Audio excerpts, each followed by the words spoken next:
Welcome, everyone. This is the RockerPod Recap show for the first day of the Grand Prix of France 2025.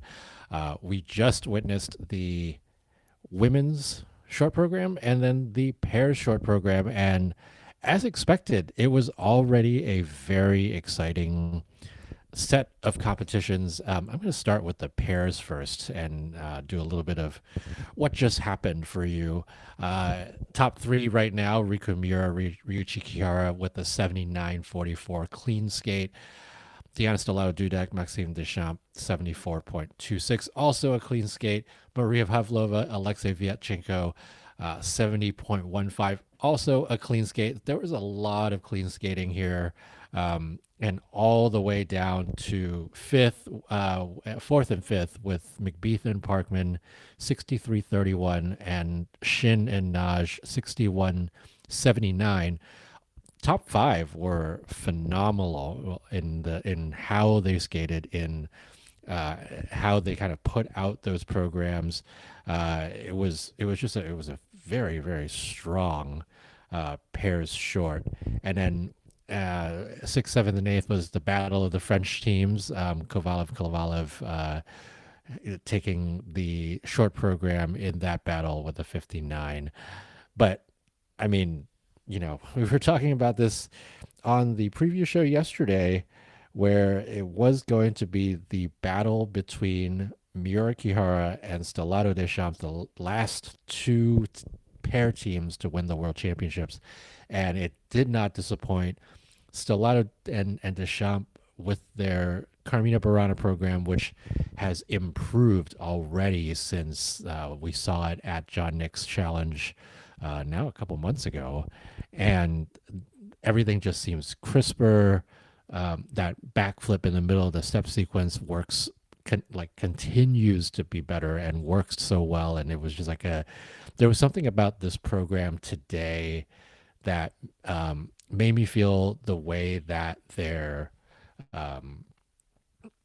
vampire program made me felt that when they skated it so well at Skate Canada a couple of years ago, and there was something like very edge of my seat kind of feeling.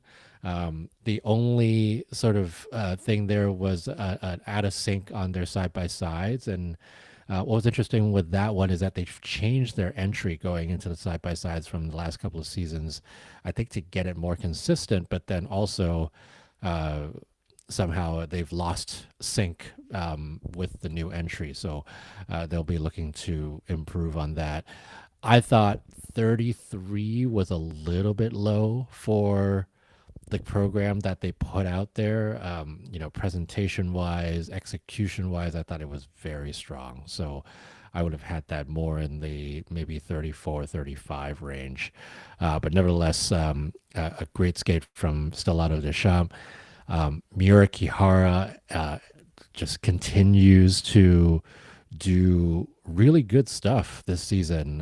A near clean short. The only issue there that kept them from hitting 80 points was that side by side triple toe, which got a Q. I think it was for Riku's triple toe, but aggressive, just totally right there in your face skating. It was just very well done. And, going into the free skate, a 5 point difference between those two. And you better believe that Deanna and Max are going to be trying to close that gap, if not exceed it. So that's the short for you for the pairs. I will also say Pavlova Sviatchenko. I really like the short program for them, even though Michael Jackson's Earth Song, I feel like, has been used way too many times for too many programs. But it worked for them. I felt like they've really worked on some of their weaknesses over the off season, and they look like a visibly better team than they did last season. So hats off to them. They broke 70 points for their short program, which was fantastic. So that was the pairs: Miura Kihara, Stellato Deschamps. Pavlova, Sviatchenko, 1, 2, 3 going into the free skate. And then earlier today, we had another superb competition with the women's short. The top four were phenomenal. Really, top five was phenomenal. Lorraine Shield was fifth, and she skated a clean program, winning the battle between the French women there over Leah Serna, who started off really strongly with a triple toe, but then fell on the flip, and that made the difference between her and Lorraine Shield. But top four was just, oh my goodness, starting with Ami Nakai. Goodness, it was that triple axel that she did in that program. First of all, I think the first one she's landed this season in competition, and the ones that we've seen earlier in this season was not anything close to what we saw here. It was one of the best triple axels I've ever seen from her, if not the best one. It goes into the history books as one of the best ones I've ever seen. Period. Right? Like her and Amber Glenn right now are just like, those two getting those triple axles out. And this one was just like butter for Ami. Her triple axel is not quite as consistent as Amber Glenn's, but this was a good sign, right? We've often seen skaters who are trying the hard jumps and just can't figure it out during the entire season, and it sort of maybe deteriorates a little bit. And Ami has been working on that and lands this one, and we'll see what happens in the free skate. But she is the surprise leader with a 78 on that short program. Not only were the jumps superb, the program was free. It was well skated, well presented, well executed.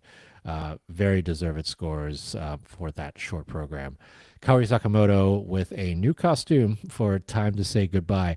I was kind of thinking that she should have put her hair in a bun, but that was just my own maybe a little pet peeve. But 76.2 for a near clean short. The only thing that kept her from being a little bit higher was the triple Lutz that got an unclear edge call, and we see this quite a bit. There's the review on that Lutz can be variable, and her takeoff edge on that Lutz also is very variable. Oftentimes on a flat, and it's like she gets into that outside edge a lot better now before, but then it's a question of whether or not Anne, how much she gets back onto the flat of that blade, and whether or not she actually crosses over to the inside edge. So that was the only nit there for Kaori. The flip toe was just snuck out. I was looking at the triple toe on replay, and it looked like it was just under a quarter short, and so they gave it full credit. The replay was not the best angle in the world, and so you really couldn't see it that clearly. But again, nits. Isabella Vito with the best triple flip, triple toe that I've seen her do in quite a while, really. And gets that called clean, and 73-37 in third, and over Rion Sumiyoshi, who had a very strong short, 71.03. She got a Q on the triple toe, but look, I mean, to have a third of this Grand Prix field score over 70 points in the short program is phenomenal. And frankly, there could have been more, right? Cheon Kim looking a lot better than she did a couple of weeks ago, but still not kind of at her best, but good to see improvements.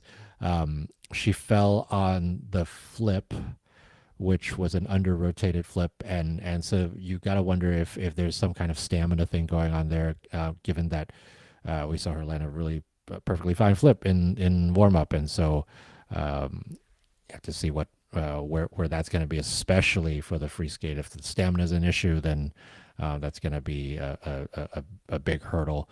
Jeshin, one of the favorites coming into this competition, singled her Lutz at the very beginning, couldn't replicate what she did a couple of weeks ago at the Challengers, and now is in 8th place with a 59. So those two really, they could have been challenging for those top spots.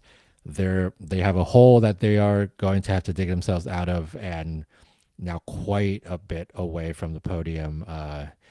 Cheon 11 points behind Isabella Vito, and Gia is 14 points behind Isabella Vito. So a lot of ground to make up there, but you never know. The women have been kind of mending this season too, but also the women have skated incredibly well as well, and I would not be surprised if we get another set of fantastic programs in the free skate. So that is day one of Grand Prix de France.